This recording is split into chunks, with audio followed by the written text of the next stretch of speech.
Thank you, right. Vince. We are now going to move to the main subject of our meeting, which is heavy weather sailing. And the format here is that we are going to ask people to contribute their stories. We only have a limited amount of time, so let's focus on sort of actionable stuff. You know, we don't need the entire story from leaving the dock to getting back. One of the things that is difficult about this is that we have both big catamaran sailors and we have little trimaran sailors, and I think the techniques are somewhat different. I'd like to start with our big catamaran sailors. And to tell you the truth, I don't even really know what the right questions are. I sailed with Joe on his giant catamaran, and I was always terrified because it was like, oh my God, the wind is 30 knots. Yeah. And Joe's like, what is your problem? This is not heavy weather. So frame of reference is very different on those bigger boats.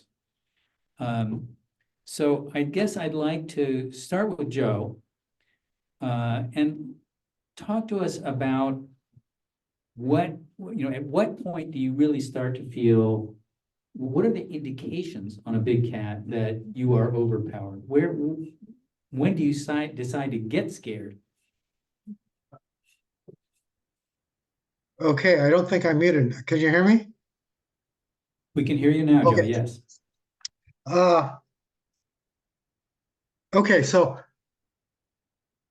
when the loads get heavy enough that a puny little guy like me can't winch in the sheets, it's time to reef. We'll normally take in first reef somewhere around 18 or 20 knots, and a second reef around, the high 20s, 27, 28, something like that. And then we'll take in a reef before we take in any jib. If we get the second reef in the main, we'll start start furling the jib a little bit. It's got two demarcated reef points, but I actually sailed under the third reef in the main, crossing to Antigua when the second reef clue line chafed through. So we were on the third reef for that, and the boat sailed just fine. We have sailed in probably 40 knots some of the time, and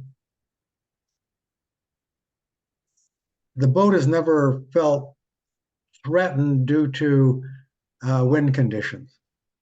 The only time I've been, well, let me think about that.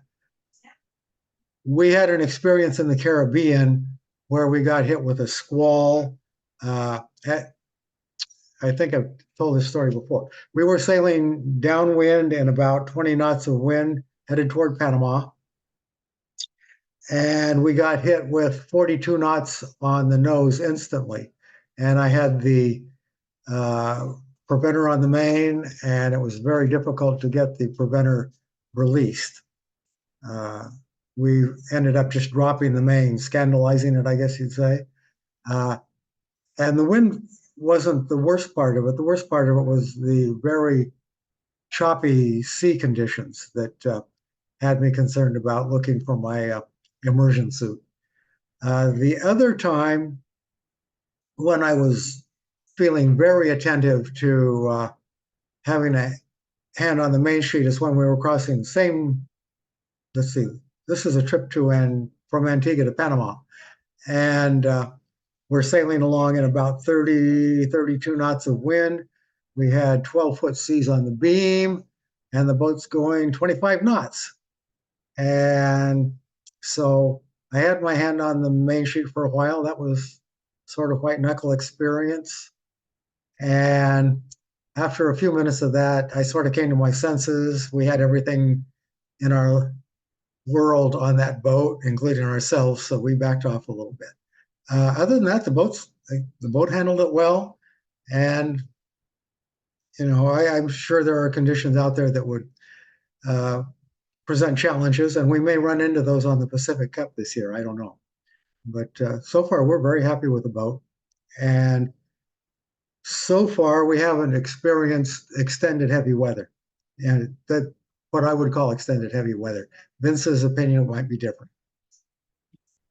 Joe, do you ever, look at the heel or the amount of immersion on the float? Is that an indication for you?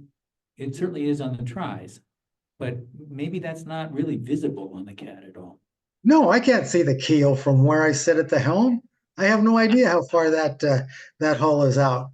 I will say that when we were going 25 knots, 20, 22, 25, the boat would sort of feel a lot lighter and take off.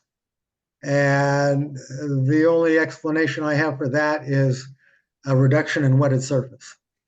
And how much of the hull is out of the water, I don't know, but it's not my intention to fly a hull in our boat, and I don't think it's Chris White's intention when he designed it. Not that it couldn't happen. In looking at your ability to reef, obviously with the jib, it's easy, you just furl it up. How do you feel about the reefability of the main and, generally on the big cats? Do you like your system? And could you describe that a little bit? Sure.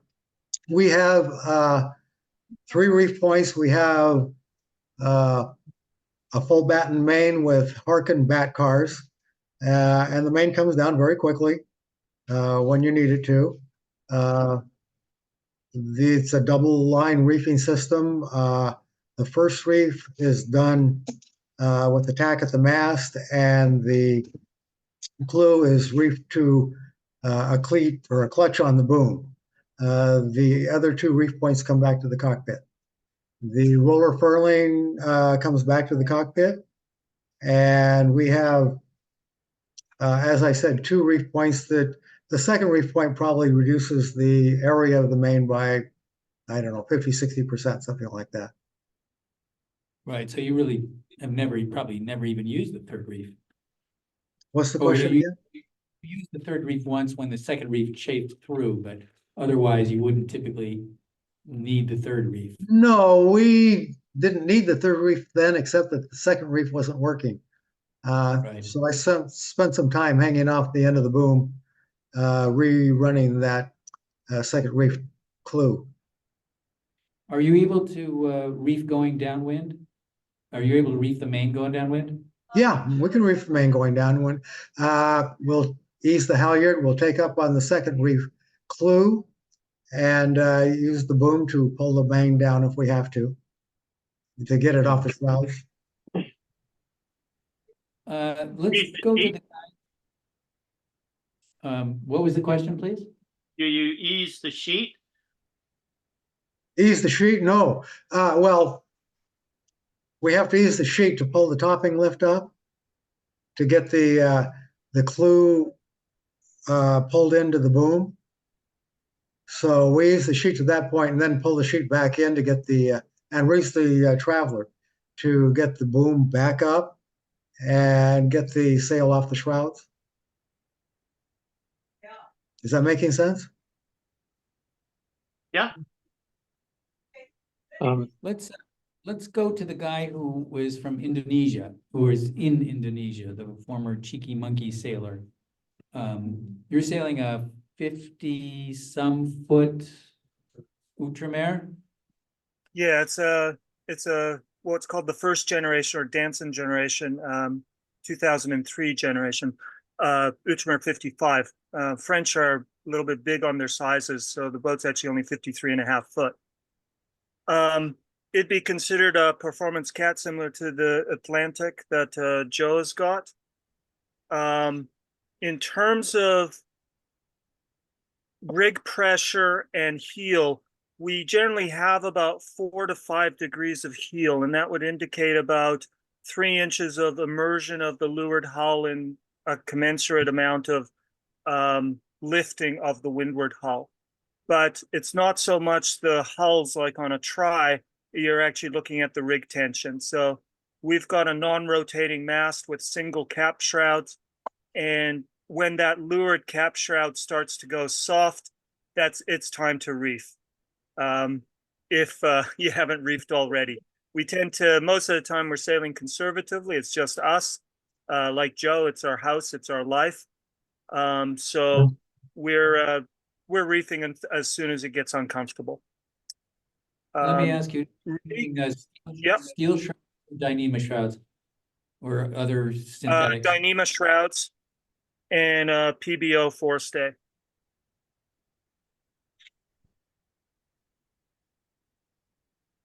So tell us yeah, about, fully synthetic, and also high modulus carbon membrane sails. So there's with Dyneema sheets. So there's not a lot of, there's no give in the boat. It all goes through the shroud, cap shroud, and into the hulls. so at what point would you, are you also looking at the wind speeds and have a kind of a rule of thumb as to when you would reef, and what is your reefing sequence? Oh, absolutely, yeah. The boat manual comes with a reefing chart. We've increased the size of the sails, so we've modified the reefing chart to fit the way that our sail plan works. We've got a furling jib, but because it's a structural forestay, we can't actually sail with that jib reefed. The jib's either fully out or it's fully furled.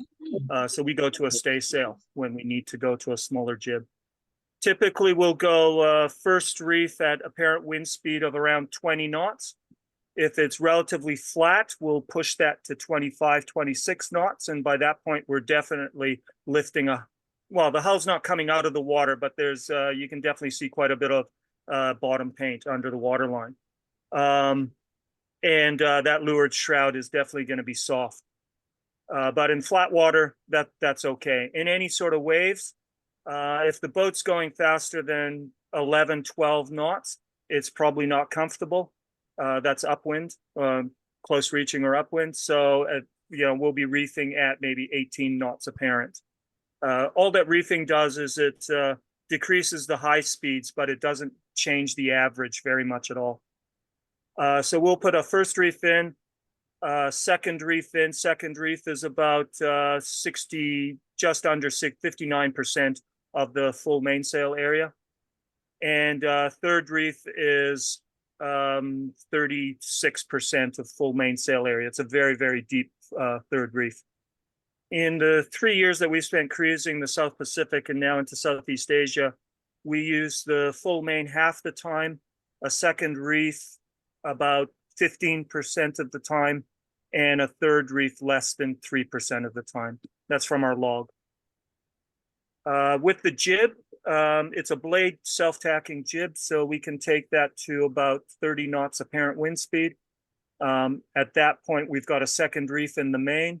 It's a fractionally rigged boat, so just for balance, we'll furl up that jib and we'll set a stay sail. That's about 60% of the area of the jib. Center of effort is lower. Center of effort is aft by about half a meter. And that's comfortable with second reef and then third reef. That's in sustained 40 knots true wind speed. So we were on a 60-degree true wind angle. So we had about 46 to 48 knots on the deck. We had triple reef and a stay sail. That kept the boat moving at about 8 to 9 knots. We had steep beam seas, breaking 4 to 5 meters. So I guess that's what, 16 to 18 feet plus, and they were breaking.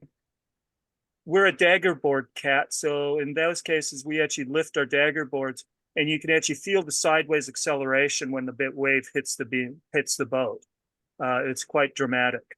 We think that's quite a good safety factor as well, having dagger boards as opposed to mini keels. With weather routing, you can pretty much avoid anything except for squall lines and very fast moving systems. But in general, you don't need to be sailing when there's really shit weather happening. I would say that the critical ability on a short-handed cruising multi-hull is the ability to reef downwind. You have to work out a technique, and each boat will be slightly different, but you have to work out a technique that allows you to reef in 20 knots, 30 knots, 40 knots, or 50 knots, running downwind or running on a broad reach where the sail's up against the rig, because turning into the wind in those conditions, it would be scary as all hell. And of course, we've heard and we've read stories on monohulls where they've done that and people have been hit by booms and killed, while doing that maneuver. Because suddenly you're not doubling your apparent wind, but you're certainly increasing your apparent wind. So it's just silly. On our boat, we have one line, it's double line, though we don't have lines on our luff. We've got slab reefing lines going through the boom to the front of the boom, and all our mainsail handling's done at the mast. For reefing downwind, what we do is we move the traveler right to the windward end of the track, and we ease the main sheet so that the boom's sitting roughly on center line. That pulls the lower 3/4 of the main off the rig. We can then lower the halyard about 1 meter to 1.5 meters, wherever it starts getting hung up on the rig. And then we just grind in that reef line. That tends to lift the boom and bring that boom back to center line as that reef line comes in. So we'll wind in that reef line until you can no longer wind it on a 2-speed 54 ratio winch. So I don't know, there's a couple ton of load on that with our sails. And then you lower the main halyard another 1.5 meters, and then you grind in that first reef line, or that reef line again, tailing in the other reef lines as well, so they're not flying loose. And you repeat that 5 or 6 times, then you've got a reefed main, and then you can ease the traveler, bring in the sheet. How are you getting the new clue down to the boom? I mean, I'm hearing what you're doing at the leech, but not what you're doing at the luff. Okay, at the luff, we can pull it down by hand. We don't have back cars. We've got a rod stand system, but similar. And we haven't run into conditions yet where we haven't been able to pull the luff down. We've got about 1/2 meter long, so 1.5 foot long Dyneema strops with a snap shackle on the end of them. And those just snap onto we lower the main halyard a little bit too much, snap the tack line onto the clue ring, and then you hoist the main halyard tight. Once the main halyard's made, then we finish get the clue right out to the, whatever the mark is on the boom. Are you typically running, do you need 2 people to be handling sheets, and you run the autopilot while you're doing this? No, autopilot steers unless we're maneuvering to go into an anchorage or into a marina or something like that. Otherwise, the autopilot's steering. Sometimes when the conditions are sporty, it's fun to steer, especially if there's waves and you want to surf. It's fun to steer then. But otherwise, no, we're sipping gin and tonic, so it's the autopilot that's doing the steering. Boat's fully set up. Everything can be done single-handed. Absolutely everything on the boat can be done single-handed, including handling the spinnakers, Jannikers, and whatever else. So no, you don't need 2 people. The ability to bring that the main clue down by hand is a huge deal. I mean, even on my boat, which is an F-31, if I'm going downwind, I need to crank it down. And I have Antol cars, which are not the slickest, but yeah, I'm impressed.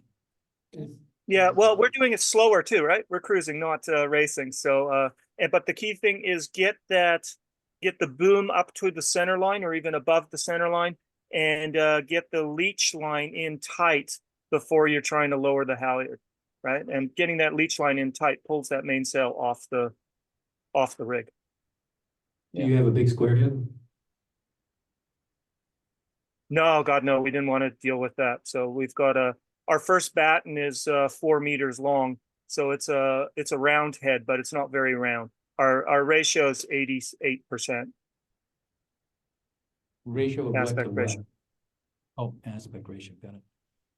Yeah. Question? I was just going to ask that same question as to what the batten configuration was, because I think I've noticed when I switched from lashed on, I had slide system, but the sail was lashed on to the slides. And when I went to a full batten direct to the car system, it made a big difference in how difficult that sail was to raise and lower. So I think, the battens have, if you have fully loaded up battens, fully tensioned battens, has a tendency to make the sail a little more difficult to move up and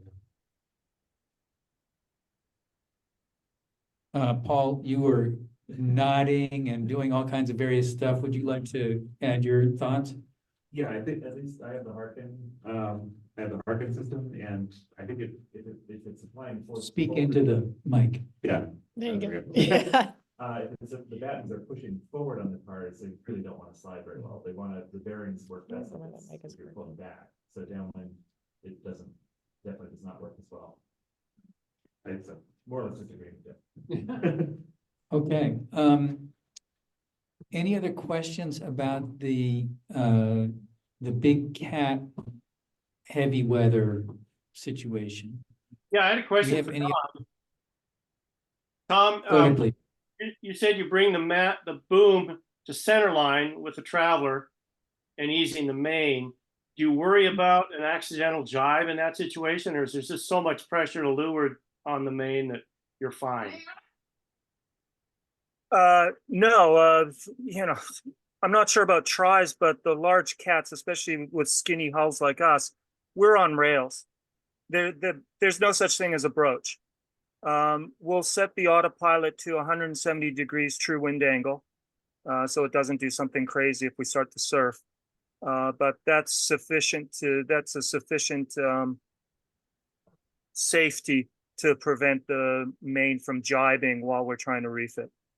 That's not to say it has jibed once when we halfway through a reefing for first reef to second reef, and we actually broke one of our jumper stays. So that's the very top ones going from, with the inline spreader at the hounds. Broke one of those when that top of the main came flipping across. So that was about a year and a half ago, and we went, okay, 175 is a little bit too close. 170 from now on. But of course, we're having to do the same thing right through to about a 70 degree true wind angle. It's only when winds further forward than that our main doesn't go onto where we can ease the main with, and it'll start to flog before it hits the rig. Otherwise, it's on the rig. So we're doing some sort of modified downwind reefing almost all the time. Question for you. Have you beefed up, what have you done for chafe on the battens? If you're up against a rig, maybe more than you like, have you come up with some good way to keep those battens from wearing through the sail? Nope. When we got this sail made, it was Zoom sails in Malaysia. We specified Cordura webbing on the batten pockets. So we've got that on the outside of the batten pocket. So the problem isn't wear on the sail. The problem is actually wear on our shrouds. So we use spiral in the places where our battens intersect with our shrouds. We are careful though on passages in particular where we get movement from the swells to make sure that boom is prevented down or vanged down, and we don't ease the sheet any further than just short of touching the shroud, if we can. What's spiral? It's a SPIROLL. It's a rubberized plastic. Spiral.com. It's a rubberized plastic that that's twisted. So you just wrap it around your shroud. It goes in maybe four layers, and because because of the way that it's manufactured, it wants to tighten up on itself. So you just put a piece of duct tape top and bottom to hold it.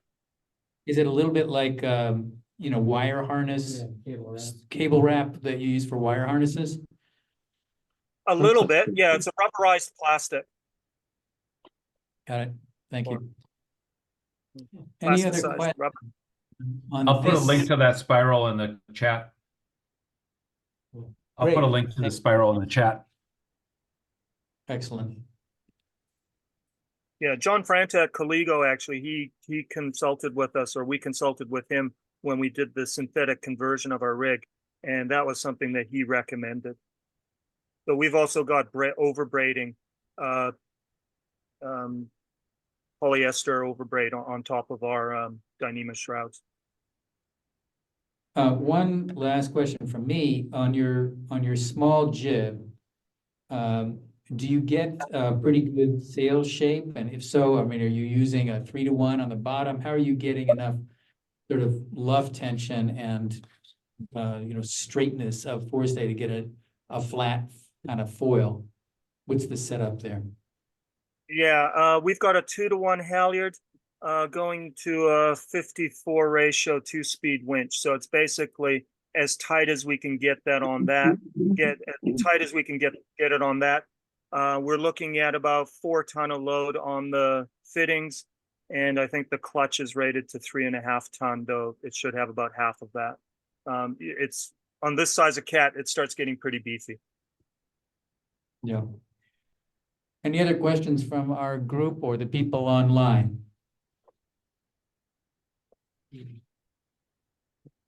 Your staysail, is it paint on or is it held on the boat? It's got its own little furler, and it's about 2/3 of the height of the triangle. So it's got a Dyneema strop that makes up the rest of the height. So the halyard's only 2-to-1 over about a foot. Right, we don't have a lot of halyard travel there. It's on a furler. And same with our storm jib. Actually, we removed that staysail and we replaced it with a storm jib that's lashed onto also a Dyneema strop. That's on a furler as well. At this point, unless there are further questions on the Big Cat program, this is fascinating to me that you guys just sail on the autopilot all the time. What, really? Robot boats. Robot boats, yeah. Robot boats. Let's go to the tries, and let's talk about tries in kind of difficult circumstances. Let's say you wanted to sail to Alaska without a motor, for instance. Do we have anybody who's done that in the crowd? Jeff? Talk to us about what you've learned in your difficult place to Alaska. I learned the word Willowa. So you can look that one up, and I'm not sure there's any defense for a Willowa, but I'll get to that. So I think I was thinking about that big cat, the turning down wind on it. Try to Maybe switch mic. switch Is mic. that- Is this fine? Well, I mean, yeah, one of them is a little funky. Is this Really good? have to Yeah. shift, Mike. You got to get it really close. Yeah, just like give it a little action there. I'm sorry, I'm so sorry. You're distracting me. Okay, so anyway, so the comments earlier about turning downwind, and I'm not sure we really covered that for the big cats, although it sounds very leisurely. And I did hear that the guy with the big Ultramare also sailed 18s. I used to sail 14s, international 14s. And I think that that turn down in catamarans and trimarans is very similar to the 14s, and I assume the 18s. In that they call it the zone of death, right? It is. So the trick is you need to turn down and get turned down without overpowering your sail. Because in my opinion, like going upwind is never a big deal. It doesn't really matter if it's super windy or not, to me, so far. The scariest thing for me is turning downwind and then going downwind, because as you turn downwind and as you're going downwind, try and a cat doesn't really have very much flotation out forward. It's like little pointy things, especially it seems in a try, it's even less flotation. And as you turn down, it really pressures that, front left hand, say you're going forward, really pressures that front, downwind float. And so what I usually do, and maybe some people can tell me what they do, because all I do is I just copied what I did on the 14s, which is I try and get through that zone as quickly as possible. You know, I do a quick down turn, and frankly, this only happens when you're doing, seems like you're doing buoy races, where you have to do a dramatic course change. But you know, when you do that hard turn downwind, I usually leave my main set, because what that does is it, as you come around, it actually chokes off the main, you lose airflow, and actually depowers the main, and then the chute goes up, and then once you get the chute up and then drawing, and you're very deep, in other words, you have all three prongs, or all two prongs, you know, dead downwind or fairly downwind. In other words, you have quite a bit of flotation forward. Then I go ahead and ease the main and power back up the sail. And I think this also depends on what kind of boat and what kind of sail configuration you have. Because if you have a pinhead main, it's probably not as big a deal.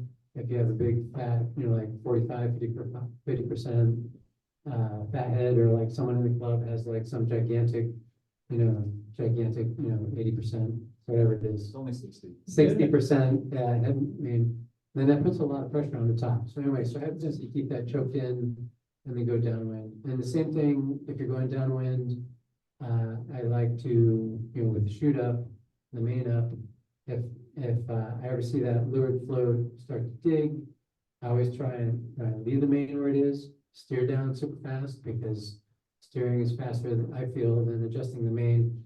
Steer down hard, get all 3 points in the water, and then usually the boat, you know, slows down a little bit, the bow, you know, picks back up out of the water.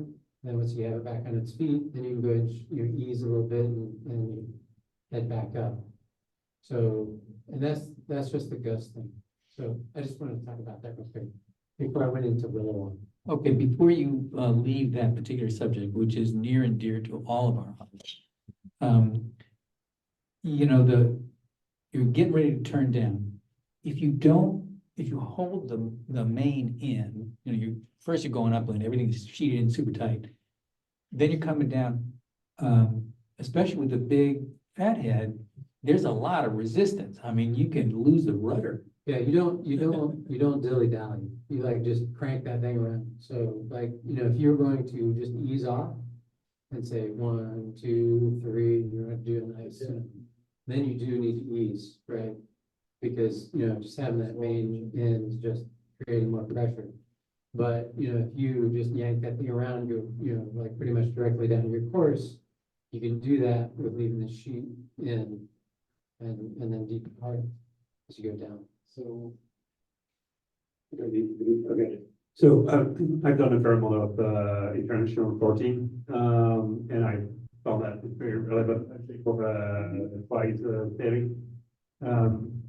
Sailing flat helps a lot, and it's kind of hard on the try, but it's basically unload your float before bearing away to ease on both the jib and the main, and then you go for it. And when you go for it, you're in. You just don't let it work. Yeah, and so that works pretty well. In catastrophic event, you can ease like actually you ease your main, but like way out. So basically, there's no flow on the main for a few seconds, and that gives you with speed. You still have your speed. You just go for it. That can work as well. So that's sort of your emergency exit. Easing first before you turn down. Yeah. A big is. Yeah. So it's my little experience on flight told me that it works somehow. Don't talk into your mics. We got Leela here. Yeah, the one that he just was, yeah, okay, just turn it off, that's fine, we can share. I have a question, and I'm kind of worried it might be a stupid question, but like, the only reason I know how to sail boats is not because of like my dad's boat, it's because of these tiny little 14-foot FJs. The big thing for us was like rudderless, like if you're turning downwind in any condition, the first thing you do is you let go of the main, but you keep the jib in because the pressure on the front of the boat will turn the boat downwind. And I'm curious, as somebody who now is the steward of a trimaran, like, is that a safe thing to even consider doing at all in a big boat? Like, what are the rules here? This is my boat, but I think on my boat, I would never do that. Okay. And for a couple of reasons, you know, my boat has cap shrouds, no backstay. And so that main never can go out very far. I mean, it goes 45 degrees maybe before it hits cap shrouds. And then that pretty much traps the main. Mhm. And so I could just never depower that way. I don't think. That is a good thing to pay attention to, because yeah, in the boat that I have now, like, it's not gonna go at a 90-degree perpendicular to the direction of the boat like it would in the small boats they used to sail. So thanks. Something to keep in mind as well is, remember, as soon as you ease that sheet, you're powering up the mainsail. You're adding depth up high. And that's the last thing you want when you're turning around and increasing your apparent wind speed. So from upwind to a reach, we will ease the sheet just enough so that we can lower the traveler to the bottom of the track. And that will basically backwind the mainsail, but still keep it fairly tight tight on the sheet as we're heading upwind. And then it's a definite commitment at the top of a wave or at the top of a gust, and you just turn the boat as fast as you possibly can. That zone of death is scary as shit. We've got lots of volume in our hulls, but I've seen blue water coming over our leeward bow, which is 2 meters high off the water. And that is scary as hell. So you want to get through that as quick as possible. Yeah, Yeah, I can just so remember my don't ease dad the yelling sheet. at all. I was gonna say my dad just at all times, even though we were maybe like 80 pounds max at the time, would just be like, everybody get to the back of the boat now, like right now. And there was no negotiations. Whatever you're doing, drop it, just go. So thank you for that. There's also the difference between upwind mode and downwind mode, I think, on multi-hulls. And that is, it's not like a monohull where you can always turn upwind to depower. If you're going upwind, turn upwind. There gets to be a point when you're, say 90 degrees to the wind, slightly below 90, where, you don't want to turn upwind to depower. You want to turn downwind. And, I mean, maybe there's a physicist here, but, I can feel it, because when you turn down, it gets all 3 floats in the water, all 2, whatever, and it chokes off my main. But the way I understand it also is you turn up, it actually increases the airflow across the sails. Because you're heeled over and you're spinning that thing through the air, which increases the heeling effect. Yeah, I can add the racing catamaran, is okay? Yeah, Yep. you're doing great. Racing catamaran to it, Pat Kitty's a 35-foot catamaran, about a 48-foot across the main. It's like a NACRO on steroids. And we were in the Van Al one time on Brooks Peninsula, 40 knots, gusting 50. Triple reef main down to the numbers and storm jib. Everything traveled down, sailing about 45 degrees true or apparent, doesn't make much difference in those wind speeds. And the Coast Guard wants to turn around, so we solved that problem. We took all the sails down completely. Yeah. Turn around, and we put up the storm jib. And we without any sails, we whipped around. There was no problem. We were doing about 11, 12 knots upwind. Because you got a lot of power at 45 degrees, even though we have no sail. Like reef sails. Got around, up the storm jib back up, and we're doing like 11 knots downwind. Life gets a lot better because now the wind's with you. In our experience, in a lot of Van Al's where there's been several F-boat flippings, they tend to like to go over the leeward bow. The main is the killer. Reef early, reef off, and get rid of it. If you're down in strong winds, get rid of it. Just reef a lot of main. We would take the main, we start reefing, one stop, 2 stop, go for 3. And the boat would slow down for maybe 17 or 18 knots, maybe down 1 knot or 2 knots, and it all gets a lot more peaceful. So I would say reef early, reef often. Even in racing, I mean, we found that upside down trimarans, we could beat them every time at bad It's a couple of thoughts. I'm really afraid of the Dessel. The other one, well, we never sail downwind whenever, except we get caught. If we're going downwind, like coming down in Juan de Fuca, the wind builds. And you just watch, and you're sailing a parent wind, and you'll do 20 knots very, very happily. And then you realize you're coming down, you're like, 160. We don't want to go anywhere more than about 160, maybe 170, because you're out of room. Going from 170 to 180, there's nothing there. So if you're getting into trouble on, say, a 160 course, then you better deal with it now, because yes, you're gonna bear off to deal with immediate problem. You get some sail down right away. Explain that out of room. What's that? Explain out of room. Anything with Ross, anything within 20 degrees of dead downwind is, there's nothing left. So if you bear off from 160 down, dead downwind, you're gonna drop apparent wind. It's gonna give you some help, but you're only a couple of knots of gust away from being overpowered. So things like, Speak what was that directly one? into the. oh, sorry, that catamaran, cat's sass. There's beautiful shots of one of the Swifters coming in at Race Rocks. Narrow boat, 28 feet long, fast boat. Puts both barrels into a wave and does the most perfect pitch pull. Nice and even. He was going dead downwind. And of course, one of the crew was hanging onto the sheet for the spinnaker. He didn't want to get wet, I guess. So the spinnaker was fully set, even when half of it was underwater. So anyway, you just want to be able to get rid of it. Spinnaker's got to be, you got to be gone. And mains can't be there in the first place. We're talking about fast like boats. Anyway, that's my 3 bits worth. I'll take that one back so we can. Thanks.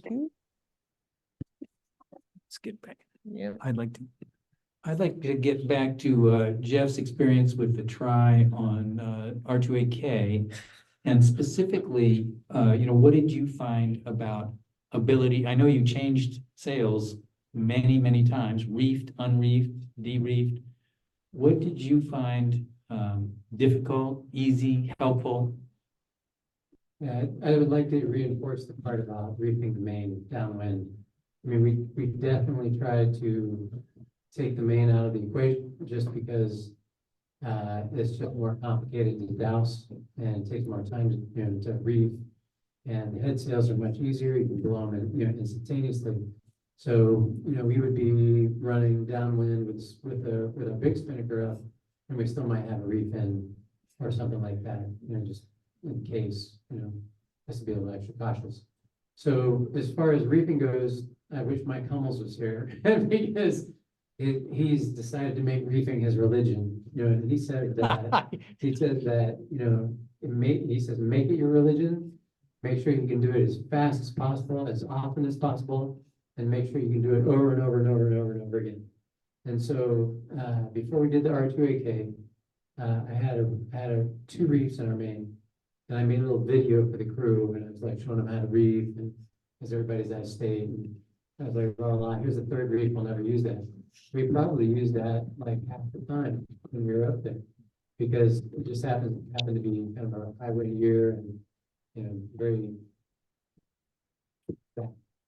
So you'd start in the morning, it might not be bad, and it's like, wham. So it's like, the sail changes we did were probably, we lost track every day, like maybe 20 sail changes a day, up, down, the wind dies, and then the wind picks back up, and it dies, and then it goes to 20 or 35, something like that. So the ability to do it easily is good. And it depends on whether, like our boat was fully crewed. So I didn't have it set up so it could be done single-handed. So I do feel pretty strongly about any system that you come up with, you need to make sure that no one ever goes near the back of the boom. Because at least in our boat, when you depower a little bit to get the main down and get the next reef in, and the back of the boom is right over the corner. And not only that, but it has a tendency, if you're in some bad stuff, it's flopping around. So we just have one line that runs down the cockpit for the clue, and then the tack. We just use a strop and a cleat. We drop it to a certain point, run the strop through, which sucks it against the mast, and then it pulls down and goes around the cleat. So that's a little more manual, but at least the back part is remote. You're changing up your boom, are you not? Are you adding a 3rd reef? What are you doing there? Yeah, that's a good point. So we also thought that we were going to be able to do, since the boom originally, when we did the race, the boom only had 2 reef points. This is another Mike Hummels comment.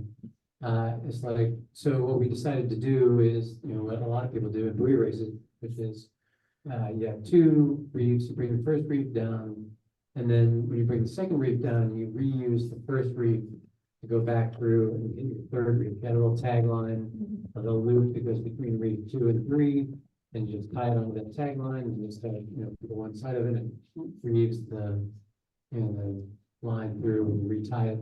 But again, you know, that puts, you know, it takes a couple minutes and that puts one crew member right there on the edge of the boat with the boom flopping around. And it was just not, I don't think it was safe or comfortable. So I am modifying the boom to put all 3 reefs in, so we can do all those from, you know, a safer location. Bill, did you have a question you wanted to ask? No, I just wanted to add to what Jeff was saying, because I agree with Jeff. I'm on team Jeff. I don't think we had nearly as bad conditions in our race to Alaska as some people had, at least, you know, the full race to Alaska. We never saw a wind over around 35 knots or so. And we never did our third reef in the main. I don't know if you even know if I have a third reef, but my boat reefed previously before I had Vince's old boom, while I'm waiting for Vince to build me the new carbon boom. You had to reef the reefing is all done at the boom and at the gooseneck, and I definitely want to change that. So I'm doing some of the same things that Jeff mentioned on the list a few months ago about trying to get those reefing lines back to the winches. But the other thing I was going to add to what Jeff said was that I do on my boat, I never do a regular jibe. Every jibe is a heavy weather jibe, and anything more than like 5 knots of wind. And so my favorite way to reef the main is actually to heave too, because as soon as I sheet in my main, it stalls, just like Jeff said. And even if it's not completely stalled, the boat slows down a lot. And so it's really easy to do a jibe, even in pretty high winds of like 30+ knots, to do a heavy weather jibe. And then as soon as the boom goes over, you just let it out and the jib's backwinded. And then the boat just sits there and you have all the time you want and you're not bouncing around too much and you're not moving that fast. So that just gives a lot of time to take care of reefing the main. If you've waited too long, which, you know, I'm also a believer in the reef early, reef often school. And it's fairly seldom that on my boat we're in situations where somebody's thinking, I wish we'd reefed 10 minutes ago. That's all I had to add. Let's hear what you guys are doing with the foresails. I mean, everybody talk about the main because it's, you know, the big scary sail, but there are times when you want less foresail as well. What are you guys doing there on the R2AK group here, or the Van Isle? You know, these difficult long races. Well, when we did R2AK, we just put basically like a line on the luff of the jib that went through a turning block at the tang, more or less. And so we could haul the jib down to the first reef point, and then we had a second set of sheets that we would just tie on. So it was very manual. We only did it a couple times because on my boat, there's not really a whole lot of conditions where, in fact, I'll probably take the mainsail down all the way if it's really bad and just use the full jib most of the time. So you have a reefing jib, and how did that work in terms of sail shape? Were you satisfied with great. Yeah, I mean, I wasn't tying off the bottom third, right? So it was just flopping. That was horrible. But like the shape of the upper 2/3 was beautiful because it was meant to be. You know, you're not rolling it up, right? You're just making it shorter. Did you have reef points on the bottom part of the sail that you could have tied in to kind of turn that into a little bit more aerodynamic of a sausage? Yeah, but that probably would have required a working pulpit and some, you know, bow net or trampolines that were under 30 years old. You're not allowed to step on the bow nets on my boat. A good point. I'll chip in that I ended up with an F-27 jib for my F-31, and I put it on a strop. I hauled down my jib, which is on Hanks, and then hoist the the F-27 jib, and it already has sheets on, and I can lead them through a second set of fair leads, the same winches. And with a double reef and that smaller jib, you know, I've sailed up Johnstone Strait in pretty heavy weather, and it worked really well for me. So kind of something I had in the shed, and that's what I used, and I'm happy with it. That's what we do too. We have ours is on Hanks, and we stuck with Hanks because we wanted the better sail shape, and it is a little, and it drops like a rock. But and we do have a tendency to run the jib like, you know, we'll go all the way down to maybe, you know, the almost to the third reef, or the third reef for the full jib before we switch to the storm jib. But it's the same thing, you know, we drop our jib all the way to the bottom on the Hanks, and then hank our storm jib, which is essentially just a small, almost like a 24 jib on top of that, and then raise it and then carry on. Did you use your storm jib much in your race? I didn't think we were going to, but yeah, we used it a bunch. So, and then we didn't use it at all. And actually, the comments about going downwind with no sails up, we got to experience that too. And it's amazing how much helm steerage you have going downwind on a multi-hull, because, you know, his speeds were much higher than ours. We were only at 9.5 or 9 going downwind with no sails. But, you know, there's a lot of ability to control the boat. And I will say, you know, back to the Willowa thing. I mean, I think there are some situations, I mean, if you have an opportunity to avoid, you would just avoid it, right? So I mean, you know, obviously, if you're cruising and you're going out, you would not go if it's bad, or if you're racing, you duck out. And really, the only trouble you get into is when you get caught. And so there's so many things, at least in Alaska, that are different than I think ocean sailing, in that terrain and tide and current, you know, currents really compound the calculations that you have to use and the things that you do to keep the boat on its feet. So, for instance, wave action, you know, like we never really got these nice, huge, big rollers. I mean, you know, it was stupid crazy, and we had, you know, third reef in the main and the storm jib going downwind, and absolutely everybody in the back of the boat. And the waves really were not that big. It's just, but you're getting that thing where the water is just sheeting across, you know, the wave tops and stuff like that.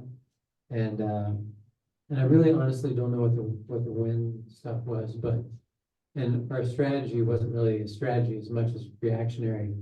But we were going downwind, we were stuck in a channel going downwind, which amplified the wind speed, which we hadn't counted on, you know, in experience. So so the wind kept picking up. We had everybody in the back of the boat. That's 5 people, plus we moved all the water back, and the boat felt pretty stable at that point. But the issue is that we would get gusts that would come through and just radically, you know, change the attitude of the boat, nose up, nose down. And the last one that hit us, third reef, and the boom was out a bit. So third reef, and a gust came and just cracked the gaff band around the cap shrouds. Basically, you know, the boom comes up a little bit, you know, goes around the cap shroud and just cracks the, it was a carbon band. So anyway, so at that point we bring the main down, and then after that we just went no jib too, and that's when we were at the. And the interesting thing is, once you get rid, if you can go downwind, I mean, if you have the option of going downwind, I really feel that the boats are pretty safe and competent. I mean, you can, yeah, life is good, right? It doesn't really matter kind of what's going on. You can kind of control the boat.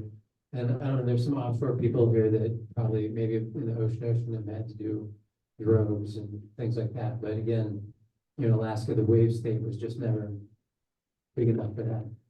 So anyway, so no sails is great. Thumbs up. That's my moral. That's the moral of my story. Speaking of no sales, I'd like to also mention that there are circumstances where you want to motor sail in bad weather, or in constricted channel or in a circumstance where you need to get a little bit more pointing, you know, it's terrible conditions, you know, you're tacking back and forth, you're not making any headway, just put the motor on. Yeah.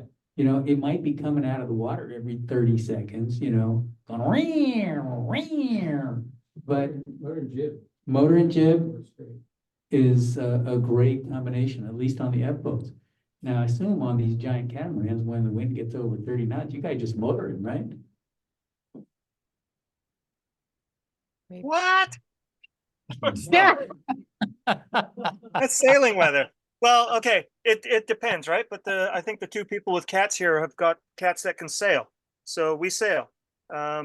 We've got very small motors, we've got very small fuel tanks, and it's because the boat was designed to sail, so we sail, and that's always more comfortable.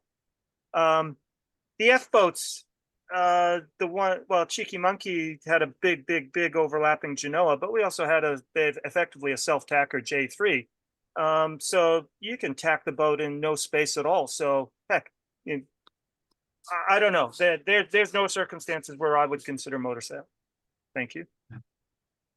I will jump on that. I don't know about, I'm sure it varies boat to boat, but my catamaran definitely is absolutely miserable and terrifying.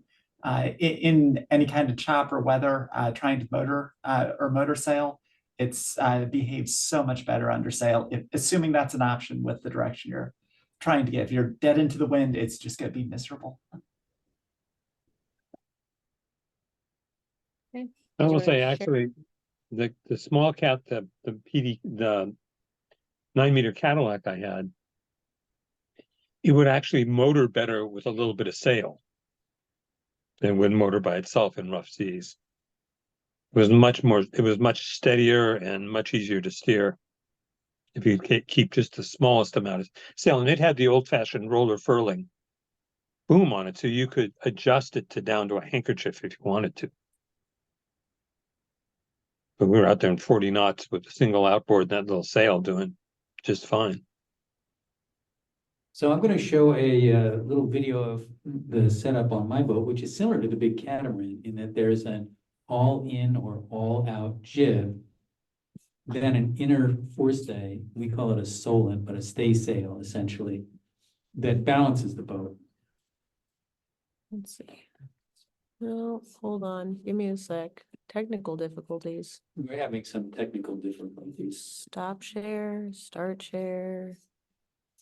Really glad you left this to me to figure out, to be honest. So that I could suffer. I know, seriously.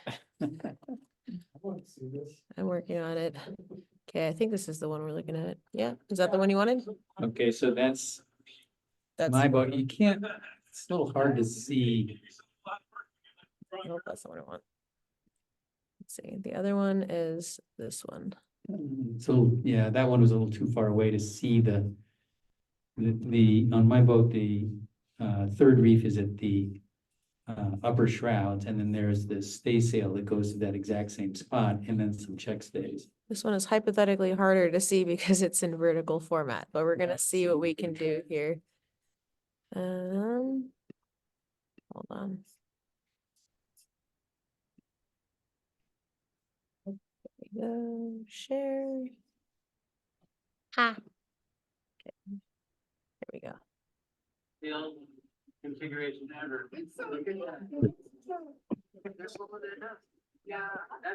Yeah, it's kind of hard to see, but. So, that configuration is really great. We, and we're not shy about using it. It's just so relaxed. Yeah, that's great. Does it Yeah, help to see yeah, like yeah, that? Yeah, that's great. So you see that the main is down about, halfway, so it's really down there. And then the mast, which on this boat is kind of really well supported by the forestay and the check stays.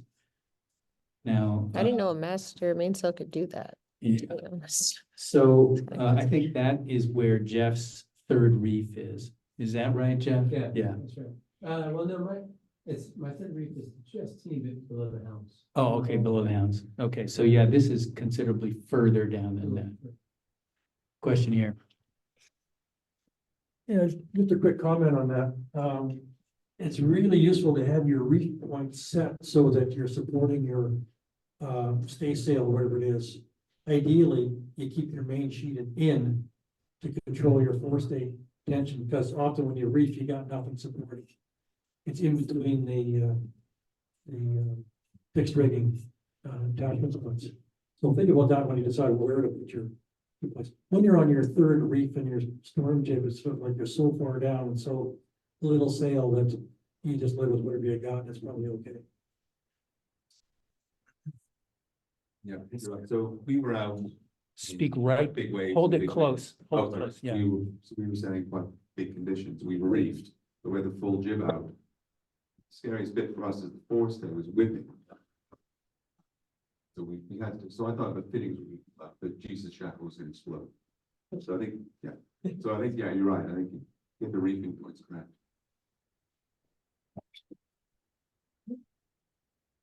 Now, I've lost the technical director here, but I wanted to mention that I have a diagram here that we may share later that Sean Hubline is revising his setup to have an inner forestay type, stay sail that will also be co-located on the mast with the third reef. So he's going to the same setup as I have.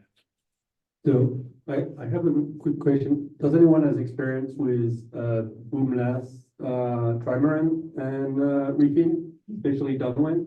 Because what Jeff was explaining, having the main sail in the corner, I mean, it's sort of not an option at one point. I mean, we had to let the main ship go and hook it to the new basically 2 points. And I mean, I don't know how to do that. Team uncrews had a setup like you did, or very good. I've sailed on an F-22R with a boomless main, and it must be like yours. Do you have roller furling? Nope. Okay, so the F-22R had actually a thick batten as a boom, and it would roll around that. Yeah, interesting. I've been thinking about that. Yeah. So that exists. I will look it up. Thank you. Yeah.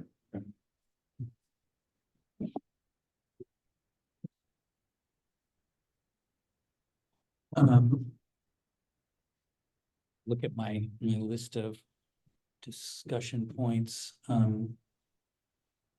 Let's talk about steering for a minute. We've been talking about sailing, but steering on upwind in heavy weather, and let's assume we're not using the autopilot.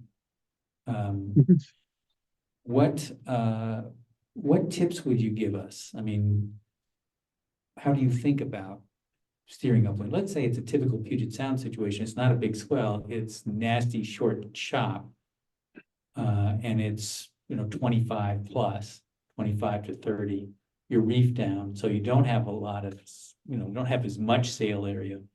You've got a lot of windage relative to your drive. What are you doing in terms of steering to maintain, an upwind course? How do you claw to leeward in those circumstances? Well, my catamaran experience says you travel down a bit, we crack off, and I'll just use the term loosely 45 degrees. We probably make the best because we increase the speed by a lot. So it cuts through, the waves get longer as you bear off. So the short waves are not quite as short. And we're able to push through it better because we pick up, I would say 40–50% on boat speed. Because we find nothing's worse than going at 6 or 7 knots, sheeted in tight into one to Fuca in the early afternoon. And just cracking off a few degrees, not, quite a bit, but not a lot. And our VMG definitely improves, and more importantly, crew comfort and boat happiness improve a lot more. That's upwind, right? Or upwind, yeah. Yeah, downwind, you got lots more options to watch out for the waves you stuff over. But upwind, the waves are longer when you're going downwind because you're going with the waves anyway, so the wave peaks. From a time perspective are far. So, yeah, I'd say upwind most of the time is where we have trouble. Being a light boat. You've got this trade-off though, if you speed up, you are also slamming into the waves hard. So. When you're slow, you'll start pitching like crazy, and of course, when you're pitching, also your sail trim, everything else all goes to hell as you're pitching. So cracking off and powering up, the extra speed lets you slice through the waves and make it to the next wave, even though it's farther away. It just seems to be. I mean, you're still in rough conditions and you're still not necessarily super happy, but you're gonna, at least on lighter boats, like and like most F boats, seem to do better if we're not don't pitch. So, does that make sense?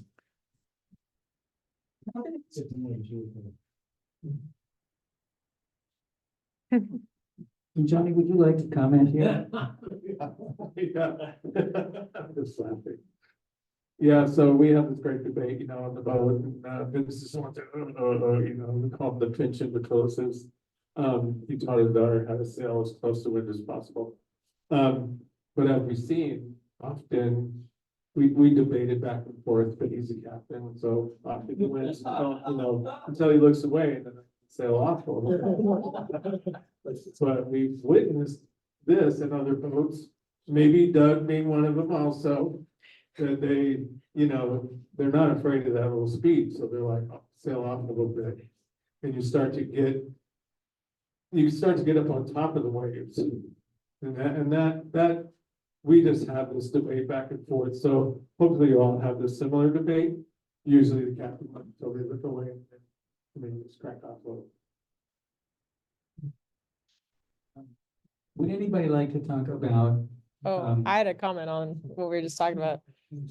As somebody who sailed with my dad, and he was like a sunfish laser FJ sailor first, like that was the first thing that you learn is in a small boat, you want to like crack off and get velocity and then come back up when you have like a puff or something. And he always applied that when he was sailing like a leaky kai or our F28, and it still works a little bit. Like it's not as big of a thing when you're in a bigger boat, right? Like your weight doesn't matter as much. It still does, obviously, but like it's not the same thing as like you lean your shoulders out like this far and suddenly everything is different. The boat is flatter, you're going faster. But that whole idea of like cracking off a second to get the velocity and steering up and then cracking off and then steering up and cracking off and steering up. And like that always worked for him, even in the bigger boats. So it's definitely something to consider when, at least when you're racing. I just have a question because I mean, I've always done this and I hope it's right. But so, again, you crack off a little bit, wind's a little higher, so you crack off. That increases your velocity. It also changes your angle to the waves. But my understanding, and again, I'm a coastal sailor. I haven't really been in big waves offshore, even in R2AK, because the waves really aren't that big up there. At least where we were on the inside, is that, so you're cracked off a little bit, and this is upwind, you're down in the trough, you start coming up, you do this little ooch, and you just steer up over the top. Yes. Steer back down the back. Yes. Yeah. You crack off down the back of the wave. Do the fastest. Okay, good, I'm on the right track. Yeah. I mean, small boat sailing logic, but still works to some extent in a bigger boat. It's just, you don't notice it as much, but if you keep sorry, I mean, the microphone for the computer's here, but if you keep doing it in a bigger boat, it might not be as like instantly obvious that it's working in a bigger boat, but it's still, if you just keep doing it, it makes a difference in terms of VMG, I guess. Okay, so next question. So upwind doesn't terrify me. Downwind terrifies me. And because then, suddenly I'm at an angle to the waves. I have my one little pointy AMA with like 6 inches of flotation or whatever, like a couple pounds. And it is the only thing keeping me from pitch bowling. So I would like to hear what some people like to do in bigger waves, downwind with the shoot up.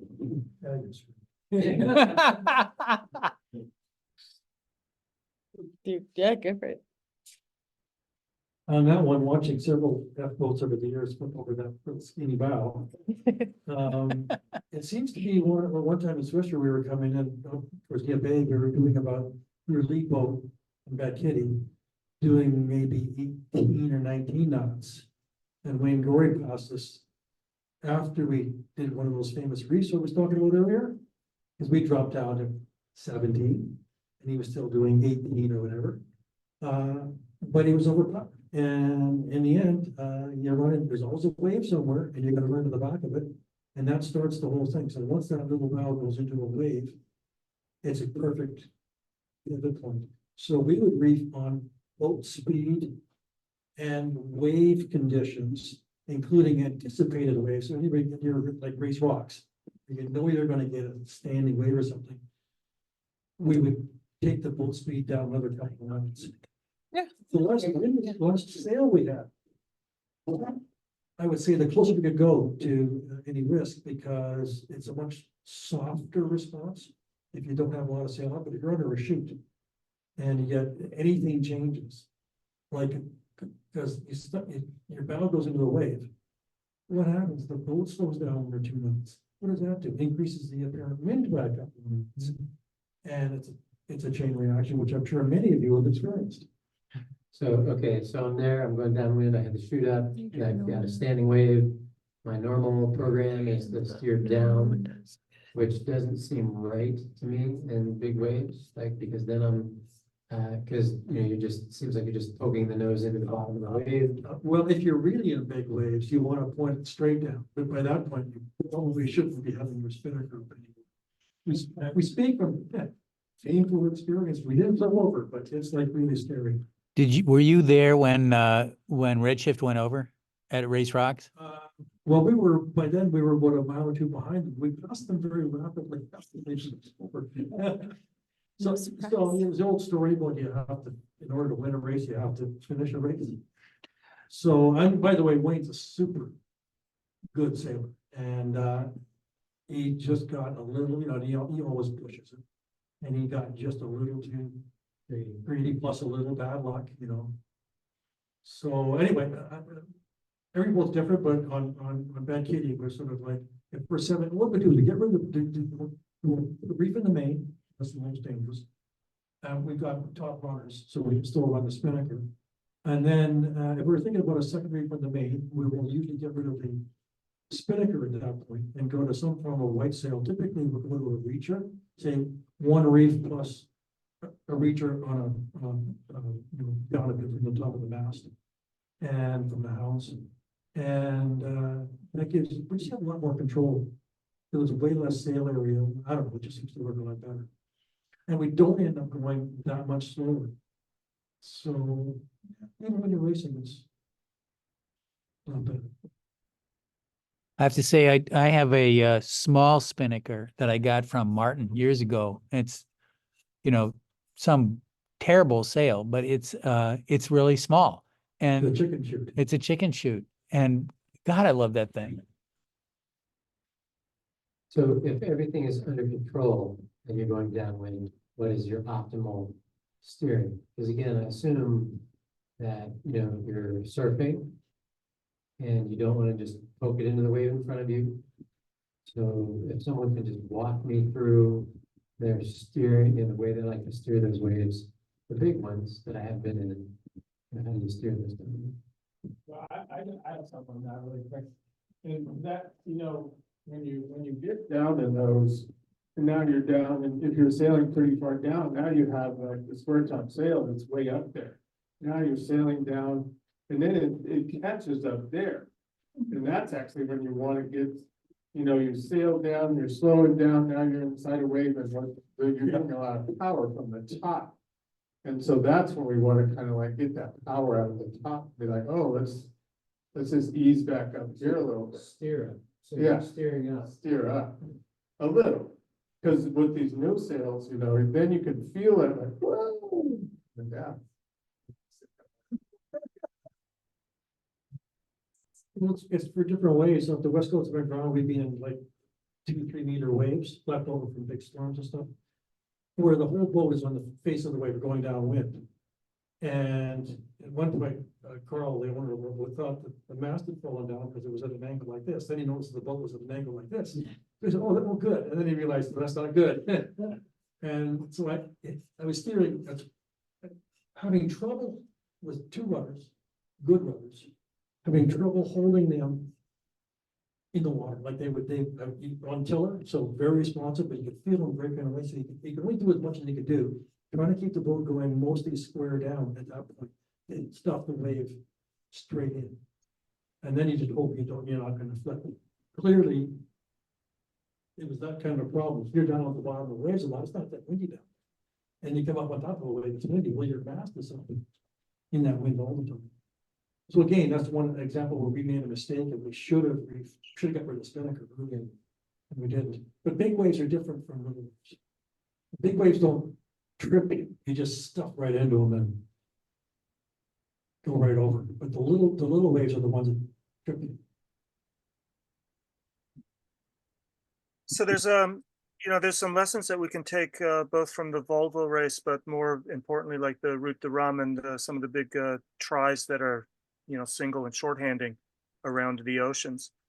And the first thing is chicken shoots are your friend, because if you can go the speed, and this is talking about swells, not wind waves. If you can go the speed of the swell, which if it's if you're on the west coast of Vancouver Island, those things are moving at about 15 to 20 knots. So you want to be going that fast. And if you're going that fast, you can actually sit on a wave for quite a long time. You don't have to worry about the stuffing. So the problem becomes when the waves are smaller, and you're going faster than the waves.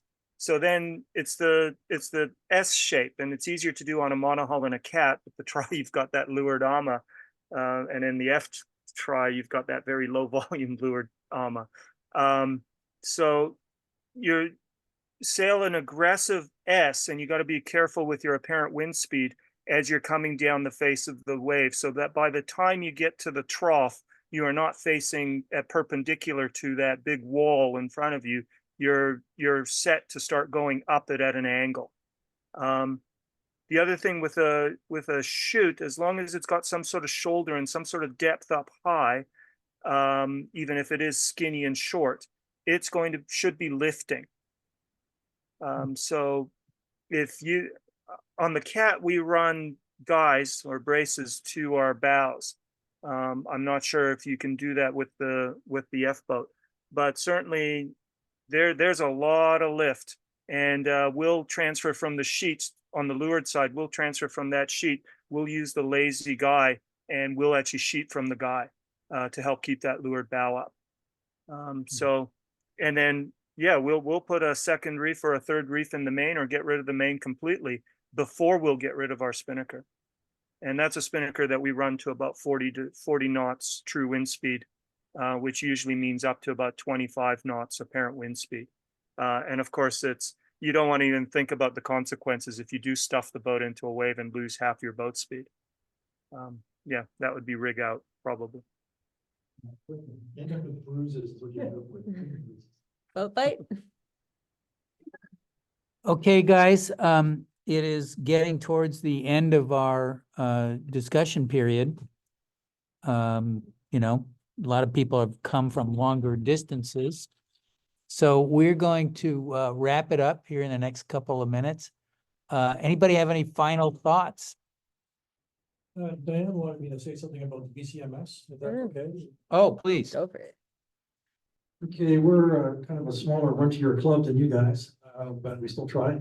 And we have several events during the year. One on the Victoria Day, which is the weekend after Mother's Day, the weekend before Memorial Day, usually, at Port Browning, Bender Island. And anybody here who wants to come on up and join us, you're more than welcome. We have a nice weekend of anchoring and eating and talking and stuff.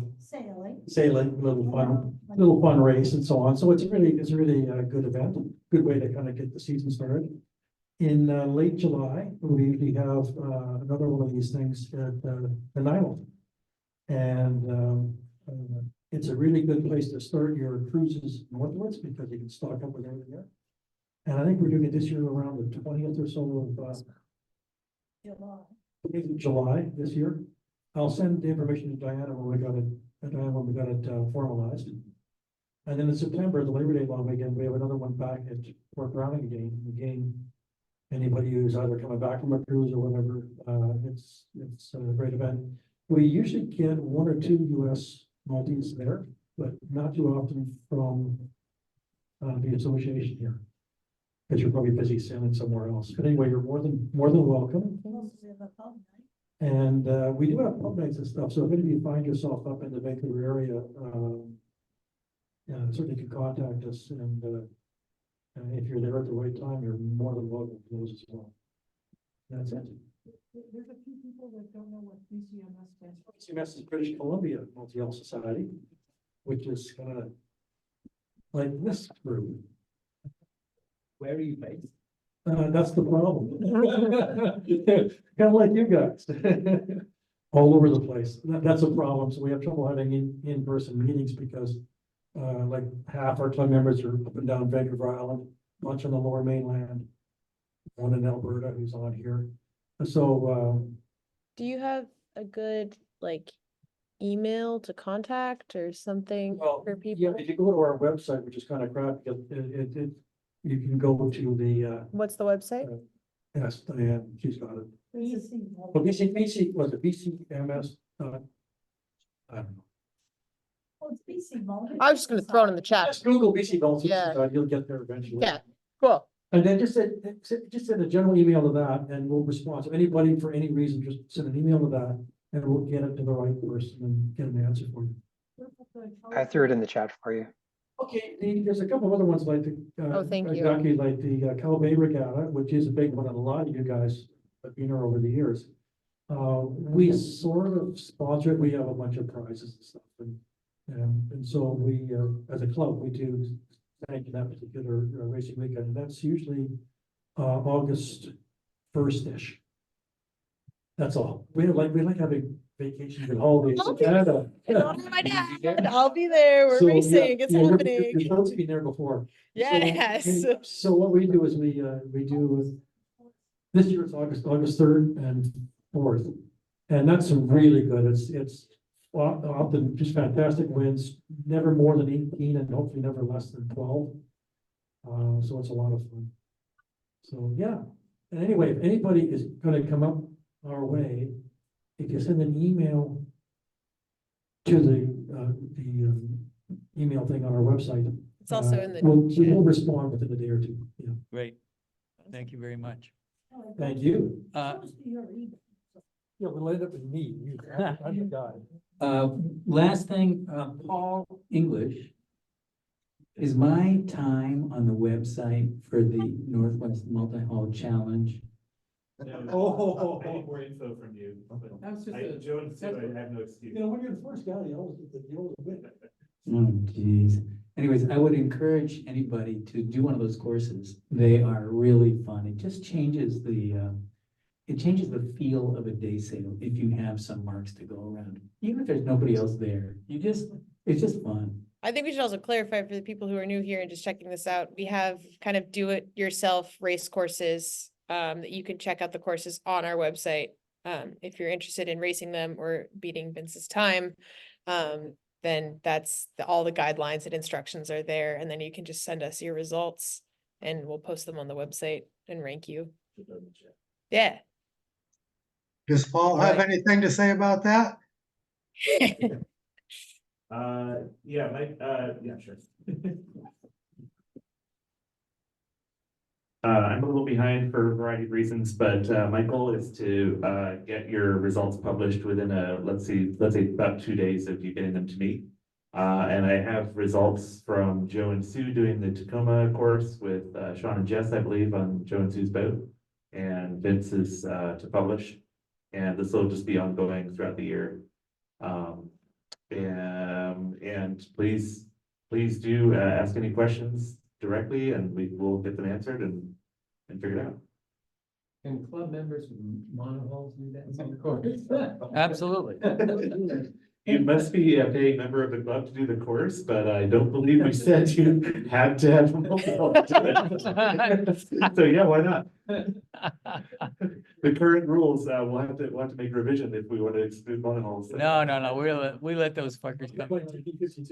They're still contributing to the multi-hull agenda by paying their dues, so therefore it's fine if they race for the Right on, multi-hull. right on. Exactly.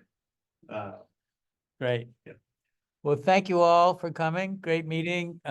Great advice from everybody. Nally- Really appreciate it. Nally says, hang a kayak off the side, just in case anyone wasn't reading the chat in terms of monohulls trying to race our courses, just hang a kayak off the side. Or 2 inflatable paddleboards. There we go. All right. All right, all. Yeah.